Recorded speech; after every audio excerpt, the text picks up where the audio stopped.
In this video, I will be teaching you how to properly retract and extend flaps according to the schedules calculated by your flight management computer and displayed on your primary flight display.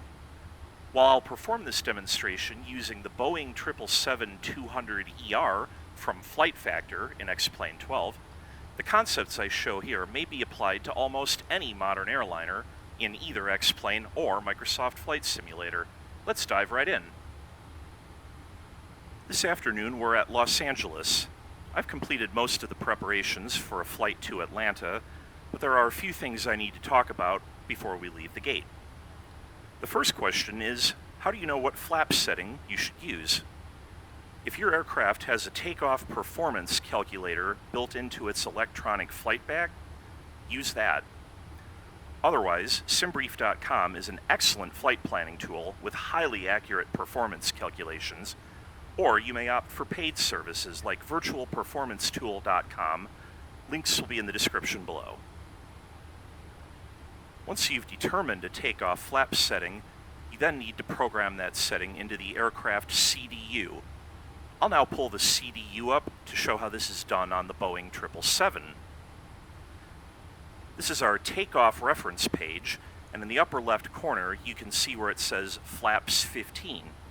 You need to tell the CDU what flap setting you'll be using on your takeoff, and this is where you enter it. The last topic I need to address at the gate will be found on the captain's side primary flight display. Let me bring that up in a pop-up for you so you can see it. In the lower right corner, you will see where it says Baro 1331. This is the barometric altitude minimum, and on Boeing aircraft, it's standard operating procedure to set this to minimum flap retraction altitude, or MFRA. As the name suggests, MFRA is the lowest altitude at which we can begin to retract flaps. It's calculated by taking the published field elevation for the airport, which can be found on any departure, arrival, or approach plate for that airport, and adding 1,200 feet. The published field elevation here at Los Angeles is 131 feet. Adding 1,200 to that gives 1,331 feet.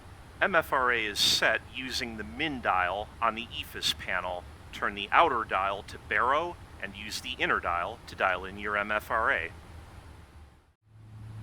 I've now pushed back from the gate, started both engines, and turned all the hydraulic pumps on. I'm going to bring up the upper ICAS display on the screen and move our view down to the throttle quadrant area. Just to the right of the thrust levers, we see the flap lever and the detents for each flap setting on a 777. As I move my physical flap lever control, you'll see the simulator flap lever move as well. Make sure that the small pin on the handle lands in the detent next to the flap setting you want. Now we need to watch the lower right corner of the ICAS display just above the fuel quantity indication. As the lever is moved, notice how the magenta line moves down across the rectangle and the number next to it increases. As the lever stops at 15, the magenta line stops moving and the number remains at 15. However, the hydraulic system needs some time to physically move the flap hardware on the wings, and the flaps are not set until the magenta line and the number turn green. Once you see the line and the number turn green, the flaps are set to their takeoff setting, and we're ready to taxi out. Okay, I've completed my taxi out, and I've lined up on the displaced threshold of runway 24 left here at Los Angeles. Before I take off, I have to bring the PFD back up again and draw your attention to the airspeed tape along the left side. Things happen pretty fast on the takeoff roll, rotation, and initial climb out, so let's talk about it before I spool up the engines. We'll be looking for several green markings that will appear along the right side of the speed tape. The first three will be our V speeds, V1, VR, and V2, which have nothing to do with flaps, but may be the subject of a future video here. As we gain speed on the takeoff roll, you'll eventually see another green marking with a 15, and then another one with a 5, and so on. Those markings indicate the minimum airspeed for each flap setting as calculated by the CDU based upon aircraft gross weight and runway wind speed. Additionally, once we're airborne, we'll see a green line across the altitude tape on the right side of the display and a green arrow pointing to that line. That's our old friend the MFRA, and it gives you an easy visual clue as to where you can begin to retract flaps. I'm ready to take off now. I'll advance the thrust levers to 55% and 1.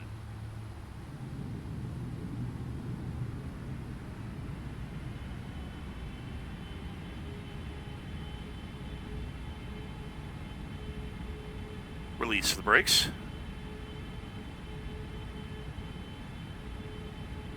And press toga.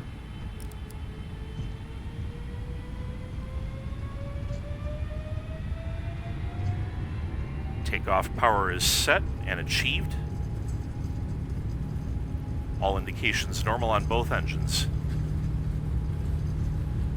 80 knots, released forward pressure.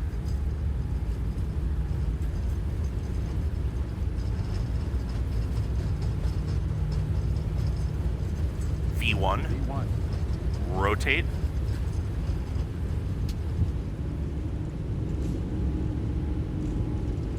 Positive rate of climb, gear up.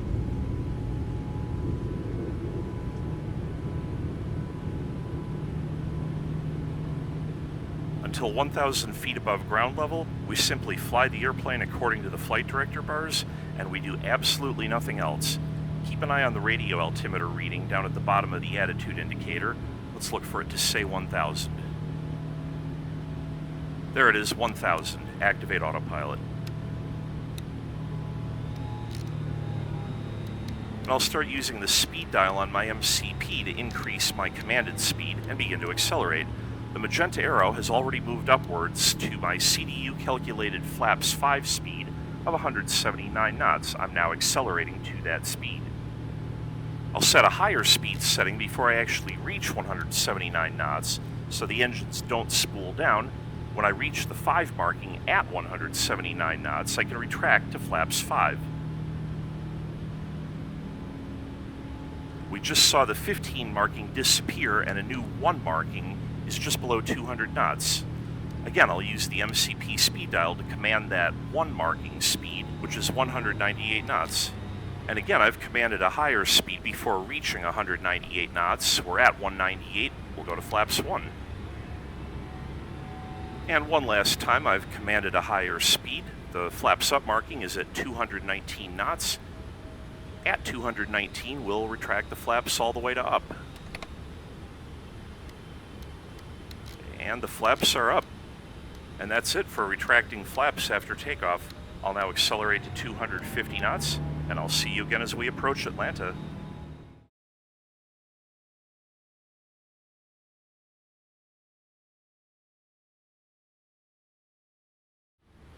Well, looks like we have some lovely weather here in Atlanta tonight, but I expected nothing less. This is Atlanta in July, after all. I've descended to 5,000 feet on the arrival, and I've slowed to the flaps up speed of 210 knots.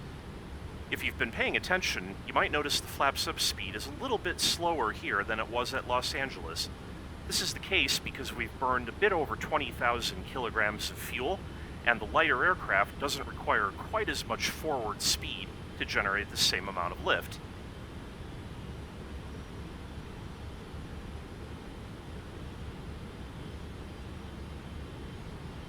As I approach waypoint Kiwi, the last waypoint on this arrival, I'll extend the first notch of flaps and use the MCP speed dial to command the flaps 1 speed of 190 knots.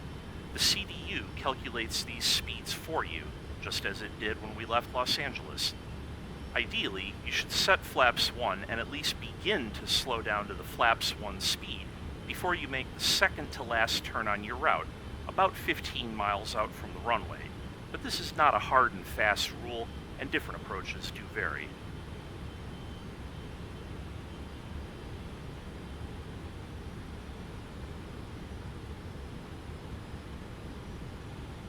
Let's talk about how to determine a landing flap setting. As a general rule, the heavier the aircraft, the higher the flap setting will need to be for your landing. A heavy aircraft close to its maximum landing weight may require its maximum amount of flaps, which on the 777 is flaps 30. On the 737, it's flaps 40. Your aircraft may vary. The farther away the aircraft is from its maximum landing weight, the less of a flap setting you'll require. However, as a general rule, The highest 3 flap settings are usually the only ones used for landing. On the 777, this means flaps 20, 25, or 30. On the 737, this would mean flaps 25, 30, or 40. Earlier in this video, I talked about using simbrief.com to obtain your takeoff flap setting. Simbrief also includes a landing performance calculator, and you can use that to obtain your landing flap setting, your final approach speed, and an appropriate auto brake setting.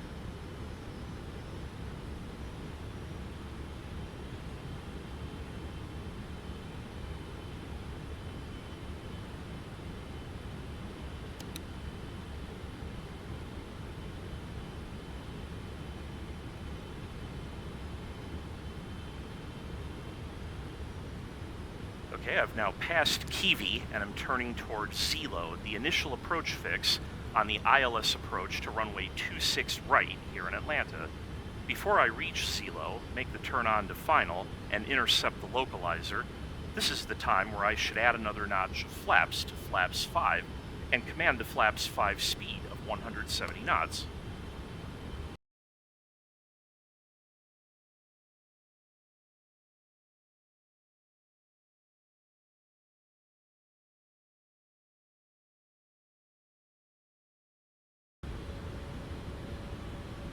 And there is Hartsfield-Jackson Airport popping up from behind my center windscreen pillar.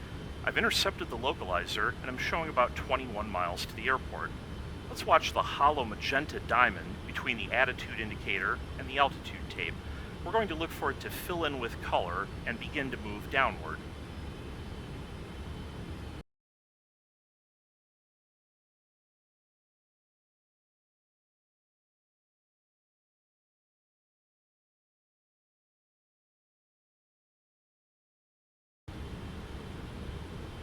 That magenta diamond has now filled in, and it's reached the second hollow white dot above the horizontal white line. That means we're entering the wedge of altitudes where we can intercept the glide slope and receive vertical guidance to the runway. When this happens, it's time to set flaps 15 if you're using flaps 25 for landing, or set flaps 20 if you're using flaps 30 for landing. I'm going to land with flaps 30 here, so I'm setting flaps 20 right now. And we'll continue to watch that magenta diamond as it continues to drift slowly downward toward the first white dot above the line. When it reaches the first dot, I'll press the approach button on the MCP to allow the 777 to intercept the glide slope.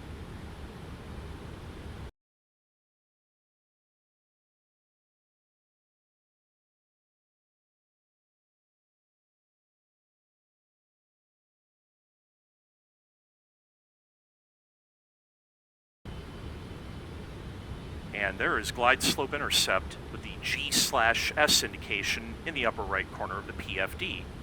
It's now time to set landing flaps and final approach speed.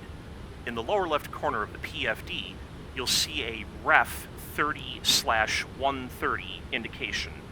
This means that the CDU has calculated a VREF speed of 130 knots for a setting of flaps 30. You always need to add a wind correction of at least 5 knots to this to obtain your final approach speed. With tonight's weather, I'm going to go 6 knots for a little extra margin of safety, and I'm setting 136 knots final approach speed. Normally, I would have extended my landing gear before reaching my flaps 15 or 20 speed, but this is an extremely long ILS approach, 23 miles long in fact. I've already extended flaps 30 and slowed to final approach speed, and I still have about 8 miles to the runway, so I'll go ahead and extend my landing gear right now. Most approaches aren't this long, and usually you should extend the gear before flaps 15, but again, approaches do vary.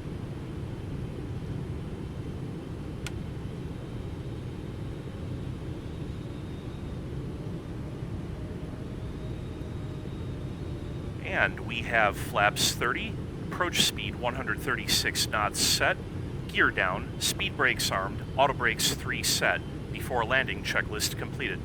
I'm going to shut up and let you watch my kind of sketchy landing.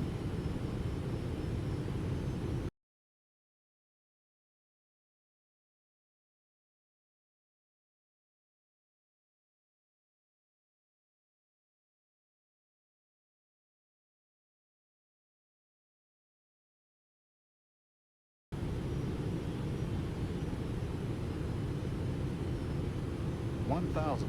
1,000 feet, stabilized approach.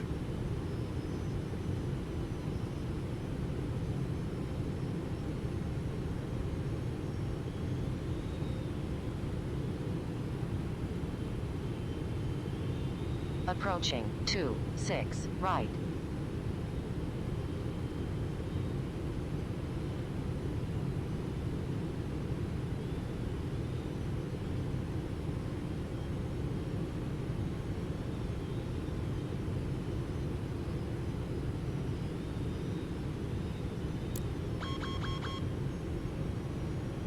$500. $400. $300. Approaching minimums.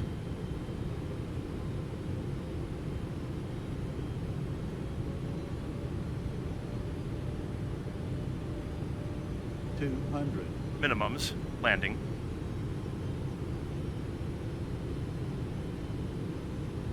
$100. $50. $40. $30. $20. $10. Long landing, 6,000 feet remaining.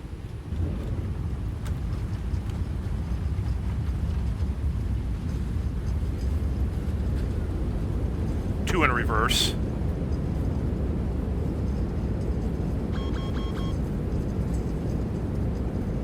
$60 knots, cancel reverse.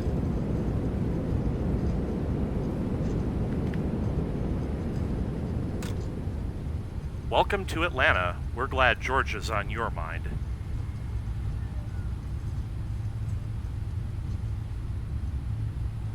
And I'll vacate the runway to taxiway Bravo 3. You should maintain your landing flap setting at least until you've slowed to an appropriate taxi speed, somewhere around 20 to 30 knots, and then you can fully retract the flaps to the up position. No need to go one notch at a time, you can just go straight to up. On this flight, I left my flaps extended a little bit longer than I really should have here. I didn't actually retract my flaps until the hold short line. In winter weather conditions like snow, sleet, or freezing rain, it's a good idea to leave your flaps extended for some time while you taxi. If you retract your flaps too soon, moisture may get into the mechanism of the flaps and freeze, causing problems with moving the flaps. But that's not a concern tonight. The upper ICAS screen indicates that it's 27 degrees Celsius or 81 degrees Fahrenheit in Atlanta tonight. Definitely no concerns with winter weather.